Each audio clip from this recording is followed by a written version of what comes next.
పాత బోయిన్పల్లిలో ఘటనా స్థలిని Hyderabad police commissioner Mahender Reddy పరిశీలించారు. అల్వాల్లోని ఓ భూ వివాదమే కాల్పులకు కారణమని ప్రాథమికంగా నిర్ధారణకు వచ్చామన్నారు. ఈ ఘటనలో ఇద్దరు వ్యక్తులు కాల్పులు జరిపినట్లు తెలుస్తోందన్న ఆయన అన్ని వివరాలు దర్యాప్తులో తేలుతాయని పేర్కొన్నారు. చెప్పిన దాని ప్రకారం తనకు అల్వాల ఏరియాలో ఒక ల్యాండ్ డిస్ప్యూట్ ఉన్నది. ఆ ల్యాండ్ డిస్ప్యూట్లో తన మీద హత్యా ప్రయత్నం చేశారు అని చెప్పేసి చెప్పడం జరిగింది.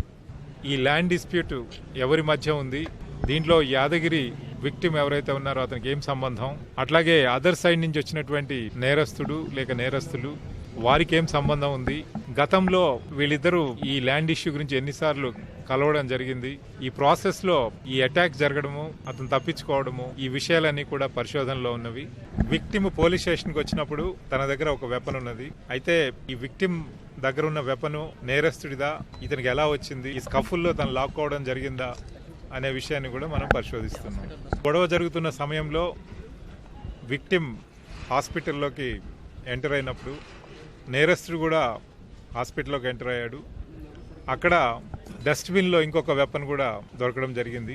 ఈ రెండు వెపన్స్ కూడా ఎవరు తీసుకొచ్చారు, ఎట్లా వచ్చాయి, ఆ తర్వాత ఎవరిని ఎవరు అటాక్ చేశారు, ఏం జరిగింది అనేది పరిశోధనలో మనకు తెలుస్తుంది.